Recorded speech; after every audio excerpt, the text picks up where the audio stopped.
उत्तर प्रदेश के मुख्यमंत्री योगी आदित्यनाथ ने सर्किट हाउस प्रयागराज में महाकुंभ 2025 के लिए आकाशवाणी के विशेष कुंभवाणी चैनल FM 103 का लोकार्पण किया। इस अवसर पर केंद्रीय सूचना एवं प्रसारण राज्य मंत्री डॉक्टर एल मुरुगन भी ऑनलाइन माध्यम से कार्यक्रम में शामिल हुए। आकाशवाणी का मकसद दूर दराज में रह रहे लोगों के लिए महाकुंभ का आंखों देखा हाल पहुंचाना है। ये उन लोगों के लिए विशेष रूप से लाभदायक होगा जो कुंभ में भाग लेने के लिए प्रयागराज नहीं जा सकेंगे। देश के लोक सेवा प्रसारक प्रसार भारती की ये पहल न केवल भारत में आस्था की ऐतिहासिक परंपरा को बढ़ावा देगी बल्कि श्रद्धालुओं को महत्वपूर्ण जानकारी देगी और सांस्कृतिक कार्यक्रमों का घर बैठे अनुभव करवाएगी। कार्यक्रम को संबोधित करते हुए मुख्यमंत्री योगी आदित्यनाथ ने प्रसार भारती को धन्यवाद देते हुए कहा कि हर बार प्रसार भारती ने महाकुंभ की जानकारी दी। कार्यक्रम में प्रसार भारती के चेयरमैन डॉक्टर नवनीत कुमार सहगल, मुख्य कार्यकारी अधिकारी गौरव द्विवेदी, आकाशवाणी की महानिदेशक डॉक्टर प्रज्ञा पालीवाल गौड़, दूरदर्शन की महानिदेशक कंचन प्रसाद और अन्य वरिष्ठ अधिकारीगण उपस्थित रहे। समय की इस प्रतिस्पर्धा के अनुरूप अपने आप को तैयार करना और दूर दराज के क्षेत्रों में जहां पे कनेक्टिविटी के इश्यू होते हैं वहां पर बहुत सारी ऐसी चैलेंजेस थे। उन चैलेंजेस को भी ध्यान में रखते हुए FM चैनल ने, प्रसार भारती के FM चैनल ने 2013 में भी, 2019 में भी और आज जब महाकुंभ के इस आयोजन के हम साक्षी बन रहे हैं, इस अवसर पर भी कुंभवाणी के नाम पर इस विशेष FM चैनल को यहां पे शुभारंभ करने की कार्रवाई प्रारंभ की है। मैं इसके लिए उत्तर प्रदेश सरकार की ओर से प्रसार भारती को हृदय से धन्यवाद देता हूं। प्रसार भारती के चेयरमैन नवनीत कुमार सहगल ने महाकुंभ की कवरेज को लेकर जानकारी देते हुए बताया कि महाकुंभ से जुड़े डिटेल्ड कार्यक्रम को जनता तक पहुंचाने के लिए विशेष तौर से टीमें तैयार की गई। स्थिति की पूरी कवरेज के लिए 40 से अधिक कैमरे लगाए गए हैं। उनका लक्ष्य है एक डिजिटल, स्वच्छ और भव्य दिव्य कुंभ का आयोजन, उसको जन जन तक पहुंचाने के लिए प्रसार भारती विशेष प्रयास कर रहा है। हमारे दोनों, जैसे ये कुंभवाणी का रेडियो चैनल है, इसके साथ साथ हमारा जो DD नेशनल है और DD न्यूज़ है, वो लगातार इसको पूरे कुंभ को, पूरे जो विभिन्न स्नान के उत्सव हैं और जो कुंभ क्षेत्र में अखाड़ों द्वारा जो विभिन्न आयोजन होते हैं, उन आयोजनों को भी उनका सजीव प्रसारण और उनका जो है रिकॉर्डेड प्रसारण, दोनों तरह से वो पूरे कुंभ के समय में चलाता रहेगा। हमने विशेष टीमें लगाई हैं, 4 से अधिक प्रोडक्शन सेंटर और सुविधाएं यहाँ सृजित की हैं ताकि इस सनातन परंपरा को पूरी दुनिया तक पहुँचाया जा सके। और वहीं महाकुंभ में अमृत स्नान के लिए आने वाले श्रद्धालुओं को कोई समस्या ना हो, इसके लिए उत्तर प्रदेश सरकार ने खास प्रबंध किए हैं। इसे लेकर उप मुख्यमंत्री केशव प्रसाद मौर्य के साथ हमारे संवाददाता शैलेंद्र मिश्र ने खास बातचीत की है। प्रयागराज में महाकुंभ 2025 को लेकर पूरी तैयारियां हो चुकी हैं। इस पर बातचीत करने के लिए हमारे साथ मौजूद हैं उत्तर प्रदेश के उप मुख्यमंत्री केशव प्रसाद मौर्य जी। सर, बहुत बहुत स्वागत है। किस तरह से दिव्य और खास रहने वाला इस बार का महाकुंभ? देखिए, दिव्य, भव्य, सुरक्षित, स्वच्छ और डिजिटल और हरित और हर प्रकार से व्यवस्था के दृष्टिकोण से श्रेष्ठतम महाकुंभ 2025 होने जा रहा है और इसको लेकर के प्रयागराज ही नहीं, पूरे प्रदेश और देश में ही नहीं, दुनिया भर में उत्साह है। सबका यहाँ पर स्वागत है। प्रयास यही है कि किसी भी हमारे कुंभ यात्री को किसी भी प्रकार की अव्यवस्था, रेल, सड़क या हवाई मार्ग इधर से भी आना चाहे ना होने पावे, बढ़िया से स्नान कर पावें, आराम से घाटों तक पहुंच पावें, डुबकी लगावें और सकुशल वह वापस जा पावें। इसका सारा प्रबंध सरकार की ओर से किया गया है। माननीय प्रधानमंत्री श्री नरेंद्र मोदी जी के जो कुशल नेतृत्व है, उनका जो मार्गदर्शन है, उनका जो दिशा निर्देश है, उसके क्रम में हम लोग उत्तर प्रदेश में लगातार काम किए हैं और काम करने का परिणाम 2019 का शानदार कुंभ, अर्ध कुंभ संपन्न हुआ है और 2025 का महाकुंभ जो 144 वर्ष बाद यह संयोग आने वाला है, इसकी तैयारियां चल रही हैं। 144 वर्ष बाद आ रहा है तो इसीलिए कह रहे हैं बेहद खास भी है और कई सारे अनुभव रहे हैं। तो कुछ खास बातें जो बहुत चर्चा में, जो कहा जा रहा है कि 40 करोड़ से ज़्यादा, तकरीबन 45 करोड़ लोग आएंगे और एक दिन में 10 करोड़ लोग आए, इसकी भी व्यवस्था, उतने घाट बनाए गए उस तरह से। यहाँ जो विशेष पर्व होते हैं उस पर्व में लोग तमाम कठिनाइयों का सामना करते हुए भी कुंभ स्नान करना चाहते हैं, चाहे वह पौष पूर्णिमा हो, चाहे मकर संक्रांति हो, चाहे फिर मौनी अमावस्या हो, चाहे बसंत पंचमी हो। लेकिन यहाँ कुंभ के दौरान हर दिन का महत्व है और तमाम कठिनाइयों का सामना करके भी लोग कुंभ के दौरान वहाँ स्नान करेंगे। कई लाख कल्पवासी हैं जो एक साल अनुष्ठान शुरू करते हैं, 12 साल में उनका अनुष्ठान पूरा होता है, तो वो पौष पूर्णिमा से माघी पूर्णिमा तक यहाँ कल्पवास करके अपना अनुष्ठान संपन्न करते हैं, स्नान करते हैं, भगवान का भजन करते हैं और आध्यात्मिक उन्नति को प्राप्त करते हैं। सर, अखाड़ों के लिए एक विशेष पथ बनाया गया है, क्या सोच रही होगी कि कोई दिक्कत न हो? प्रयास यही है कि कहीं पर भी न तो तीर्थयात्रियों को, न पूज्य साधु संतों को, न अखाड़ों को, किसी को कोई असुविधा ना हो। सब बातों को ध्यान में रख करके जितना अच्छा से अच्छा किया जा सकता है, माननीय प्रधानमंत्री जी के निर्देश के अनुसार मुख्यमंत्री जी की अगुवाई में हम लोग कर रहे हैं। श्रद्धालुओं को क्या कहना चाहेंगे जो आना चाह रहे हैं? श्रद्धालुओं से कहेंगे एकदम श्रद्धापूर्वक आवें, सुव्यवस्थित ढंग से आवें, एक दूसरे का सहयोग करते हुए आवें। मेला उनके स्वागत के लिए तैयार है। बहुत बहुत धन्यवाद उत्तर प्रदेश के उप मुख्यमंत्री केशव प्रसाद मौर्य जी। उनका कहना है कि मेला सभी श्रद्धालुओं के स्वागत के लिए पूरी तरह तैयार है। कैमरामैन मोर मुकुट शर्मा के साथ शैलेंद्र मिश्र, डीडी न्यूज, प्रयागराज। और वहीं श्रद्धालुओं की सुरक्षा और व्यवस्था को लेकर उत्तर प्रदेश सरकार ने क्या कुछ खास व्यवस्थाएं की हैं, इसे लेकर सुनाते हैं आपको उप मुख्यमंत्री ब्रजेश पाठक के साथ हमारे संवाददाता शैलेंद्र मिश्र की बातचीत की एक खास अंश। महाकुंभ 2025 प्रयागराज में सारी तैयारियां हो चुकी हैं और हमारे साथ इस वक्त बातचीत के लिए मौजूद हैं उत्तर प्रदेश के उप मुख्यमंत्री और स्वास्थ्य मंत्रालय भी उनके साथ है। आप लगातार अस्पताल का दौरा कर रहे हैं ब्रजेश पाठक जी, क्या व्यवस्थाएं की गई इस बार खास? स्वास्थ्य सेवाओं को लेकर के महाकुंभ में पूरी तैयारियां कर ली गई हैं। एक सेंट्रल हॉस्पिटल जो 100 बेड का है, इसके अलावा सभी महत्वपूर्ण जगहों पर अस्पताल बनाए गए हैं जो लगभग 23 हैं। इसके अलावा 125 ambulances, 7 water ambulances, air ambulance का भी इंतजाम किया गया है।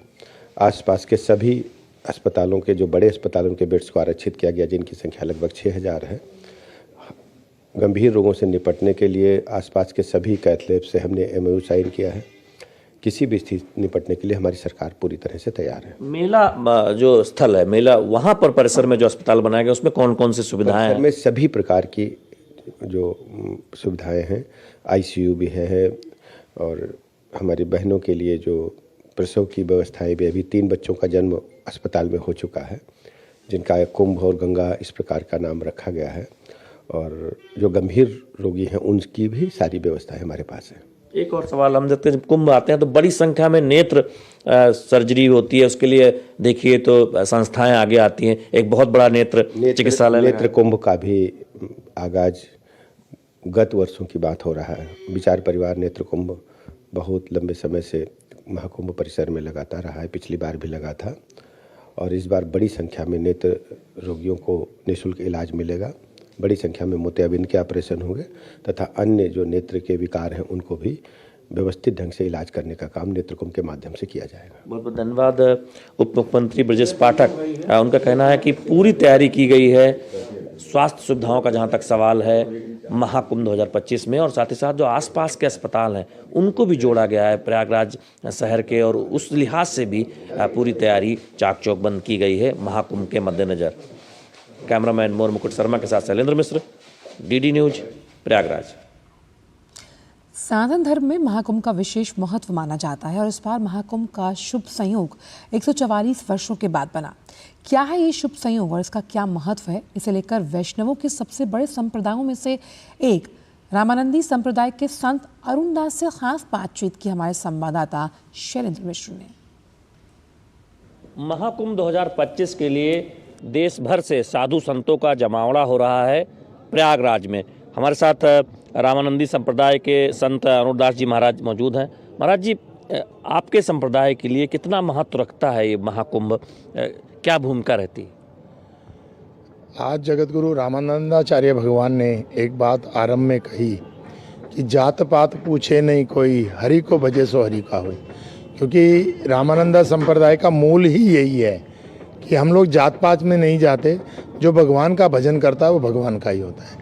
और यहाँ इस प्रयाग की धरती पर रामानंदी संप्रदाय जो है वो सिर्फ और सिर्फ सेवा के भाव से ही आता है और भजन करते हैं अपना, और ठाकुर जी की प्राप्ति के लिए अग्रसर होते हैं। श्रद्धालु यहाँ आ रहे हैं संगम स्नान के लिए, उनको आप क्या संदेश देना चाहेंगे, क्या कहना चाहेंगे? क्योंकि सनातन के लिए तो आप कहें सबसे बड़ा मेला है ये महाकुंभ। देखिए, सनातन के लिए सबसे बड़ा मेला है और पूरे हिंदू समाज के लिए भी बड़ा मेला है। जो लोग सनातनी हैं, चाहे आर्य समाजी हैं, चाहे और विनम्र अलग अलग पंथों को मानते हैं, लेकिन हैं तो वो मूल रूप से सनातनी, क्योंकि वो भगवान का भजन करते हैं। तो ये जो मेला है ये 12 वर्षों के बाद आता है और अब की बार तो ऐसा योग बन रहा है कि 12 पूर्ण कुंभ होने के पश्चात ये महापूर्ण कुंभ हो रहा है, जो 144 वर्षों के बाद इसका योग यहाँ बन रहा है। और यहाँ जब हमारे वैष्णव संप्रदाय पूरा आके यहाँ बैठता है तो ही मेले का प्रारूप बनता है, क्योंकि जितना भी वैष्णव संप्रदाय है वो केवल और केवल सेवा भाव से ही, वो कोई ऊंच नीच नहीं देखता, कोई धनंडे नहीं आते।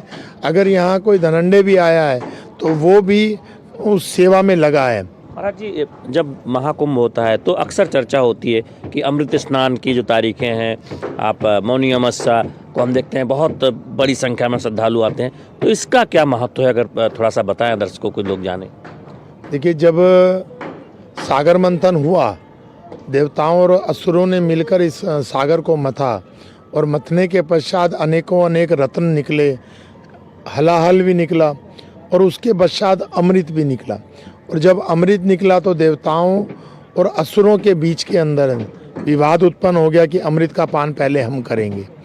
उसी के लिए गरुड़ भगवान जब उस कलश को लेकर चले तो जहाँ जहाँ वो बूंदें गिरी वहाँ वहाँ उस योग के अंदर कुंभ का आयोजन किया जाता है। महाराज जी बता रहे थे कि किस तरह से जो एक महाकुंभ का महत्व है, सभी जो सनातन से जुड़े लोग हैं, अलग अलग संप्रदाय से, अलग अलग जो पंथ को मानने वाले हैं, उनके लिए बहुत महत्वपूर्ण है महाकुंभ का ये मेला, चूँकि सेवा भाव से न केवल साधु संत बल्कि श्रद्धालु महाकुंभ में आते हैं संगम का स्नान करने। कैमरामैन मुर्मुकुट के साथ शैलेंद्र मिश्र, डीडी न्यूज, प्रयागराज। और महाकुंभ में देश के 13 प्रमुख अखाड़े शोभा बढ़ाएंगे। सभी 13 अखाड़ों के साधु संत अमृत स्नान के दौरान पवित्र नदियों में आस्था की डुबकियां लगाएंगे। इन्हीं 13 प्रमुखों और प्रमुख अखाड़ों में महत्वपूर्ण स्थान रखता है श्री पंचायती अखाड़ा बड़ा उदासीन, जिनके महंत से खास बातचीत की है हमारे संवाददाता शैलेंद्र मिश्र ने। महाकुंभ मेले 2025 में तमाम अखाड़े पहुंच चुके हैं और हम बातचीत करने जा रहे हैं पंचायती अखाड़ा उदासीन के संत जी से। सर, ये जो उदासीन अखाड़ा है इसकी क्या परंपरा रही है, थोड़ा सा बताएं दर्शकों। श्री पंचायती अखाड़ा बड़ा उदासीन जो है अखाड़ा उसको बोलते हैं, जो एक संप्रदाय है और एक दर्शन को लेकर के जो समाज चलता है, उस दर्शन से जुड़े हुए संप्रदाय का प्रतिनिधित्व जो संस्था करती है उसको हम अखाड़ा बोलते हैं। कुंभ है, अखाड़ों के संतों के लिए महाकुंभ का क्या महत्व है? हम सनातन धर्मावलंबी के लिए तो जानते ही हैं कि दुनिया भर से तमाम लोग आते हैं, अखाड़ों के संतों के लिए इस महाकुंभ का क्या महत्व? अखाड़ों ने ही इस पंथ की परंपरा को, यहाँ विदेशी आक्रांताओं के आने के बाद भी कुंभ की जो विशिष्ट हमारी परंपरा थी और सनातन धर्मियों का सबसे बड़ा पर्व होता है कुंभ मेला, इसको संरक्षण करने में और बचाने में अखाड़ों की महत्वपूर्ण भूमिका रही। और इसका क्योंकि संरक्षण करना कुंभ मेले का और इसकी गरिमा को बढ़ाना और इसकी परंपराओं को बचाए रखना इसलिए आवश्यक था कि ये समाज को जोड़ने का एक उपक्रम है। आम लोग जो कुंभ आना चाहते हैं या जो सनातन धर्मावलंबी हैं देश विदेश से, उनको आप क्या कहना चाहेंगे, क्या संदेश देना चाहेंगे? जब पहला जो अमृत स्नान है वो ज़्यादा दूर नहीं है, 13 तारीख। आम लोगों को मैं ये कहना चाहूँगा कि देखिए, कुंभ मेला अपने आप में एक बहुत ही पवित्र और दिव्य शब्द है, तो स्वाभाविक रूप से कुंभ मेले में आप आएँ तो जो भी आपका समाज में रुतबा है, स्टेटस है, उसको अपने घर पर ही रख कर के आएँ। इस संकल्प को लेकर के ही सभी लोग कुंभ मेले में आएँ। कि हम एक हैं, नेक हैं और राष्ट्र के प्रति समर्पित हैं। बहुत अच्छी बात कही है संत जी ने कि जब जीवन सुंदर बनेगा तो समाज सुंदर बनेगा, और जब समाज सुंदर बनेगा तो राष्ट्र सुंदर बनेगा। इस पूरे महाकुंभ मेले की जो परंपरा है उसको पुनर्जीवित करने का काम, उसको आगे बढ़ाने का काम, उसको सुसज्जित करने का काम अखाड़ों ने ही किया है। कैमरामैन मोर मुकुट शर्मा के साथ शैलेंद्र मिश्र, डीडी न्यूज, प्रयागराज।